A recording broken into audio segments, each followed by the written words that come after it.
पूरी दुनिया के ऊपर धाक जमाने और भारत की जमीनों को हड़पने के लिहाज से लद्दाख में पिछले साल मई से ही गतिरोध चीन ने भारत के साथ शुरू कर दिया।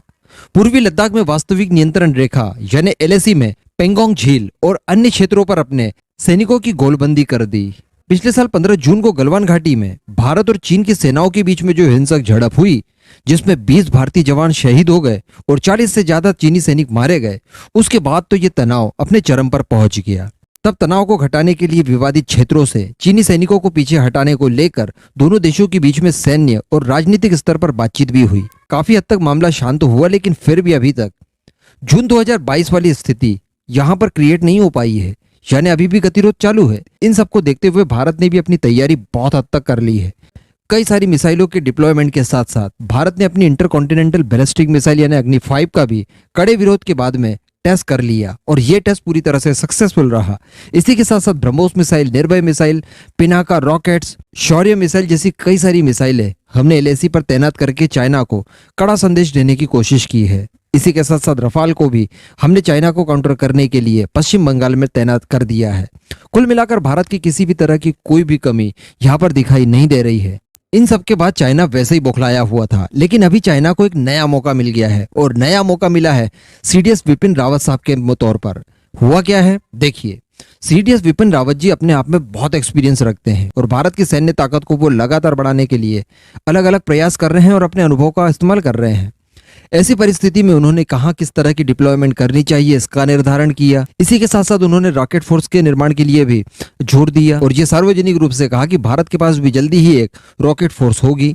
इसी के साथ साथ दोस्तों उन्होंने एक जो बयान दिया था वो चाइना को खासा चुभ गया। उन्होंने ये कहा था कि अब भारत का सबसे बड़ा दुश्मन अगर कोई है तो वो चाइना है, क्योंकि अभी तक हम लोग पाकिस्तान को अपना सबसे बड़ा दुश्मन मानते आ रहे थे, लेकिन चूंकि पाकिस्तान की ताकत इतनी क्षीण हो चुकी है कि उसको दुश्मन मानने का कोई मतलब नहीं बनता और वहीं चाइना थोड़ा सा ताकतवर है, इसलिए चाइना को उन्होंने भारत का सबसे बड़ा दुश्मन बताया था। इसी को लेकर अब चाइना ने मुद्दा बना लिया है और चाइना के रक्षा मंत्रालय के प्रवक्ता ने इसके लिए भारत के सामने कड़ा विरोध जाहिर किया है और ये कहा है कि इस तरह के गैर जिम्मेदाराना बयान टकराव की स्थिति को और ज्यादा बढ़ा देते हैं। यहां तक कहा है उन्होंने कि भारत चाइना के लिए या फिर चाइना भारत के लिए कोई खतरा नहीं है। ये सारी बातें सो कॉल्ड है, कथित तौर पर है। यानी यहाँ पर आप देखिए कि भारत का एक फायदा हो गया। भारत तो कभी नहीं इस बात को कह रहा है कि चाइना भारत के लिए खतरा नहीं है। इवन हम लोग हर बार कह रहे हैं कि चाइना भारत के लिए खतरा है, बहुत बड़ा है। इवन दुनिया को भी आगाह कर रहे हैं कि चाइना अपनी इसी हड़प नीति के चलते दुनिया भर के लिए खतरा है। लेकिन यहाँ पर चाइना ने खुद ही इस बात को स्वीकार कर लिया है कि भारत चाइना के लिए खतरा नहीं है। तो आने वाले समय में हम किसी तरह की मिसाइल डेवलप करें, किसी मिसाइल का परीक्षण करें या किसी और नए हथियार को डेवलप करने की कोशिश करें, तब चाइना इसका विरोध नहीं जता सकता, जो कि वो आज तक जताते आया है। हमेशा भारत ने जब भी कोई नया हथियार बनाने की कोशिश की है, टेस्ट करने की कोशिश की है, तो चाइना ने दुनिया भर में यही कहा है कि ये चीन के लिए खतरनाक है। लेकिन यहाँ पर उनका प्रवक्ता खुद ही कह रहा है कि भारत चाइना के लिए खतरा नहीं है। ये सारी चीजें कथित तौर पर कही जाती हैं। ये सारी बातें जिस व्यक्ति ने कही है वो चीनी रक्षा मंत्रालय का प्रवक्ता है, जिसका नाम है कर्नल वू हाल। जी हाँ, ऐसे ही नाम होते हैं इन लोगों के।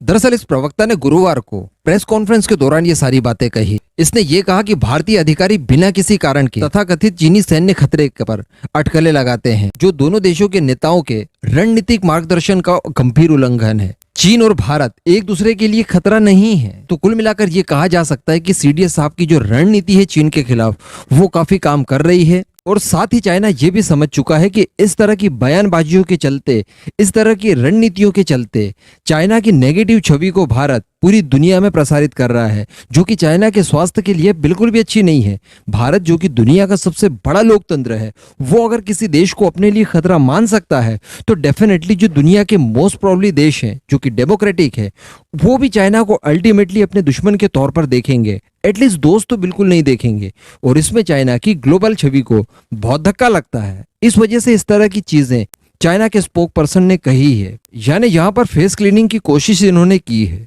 तो ऐसी परिस्थिति में हमें हमारे सीडीएस साहब का पूरा समर्थन करना चाहिए और वो जिस तरह की रणनीतियां बनाते हैं चीन को काउंटर करने के लिए, उसके ऊपर बिल्कुल अमल होना चाहिए।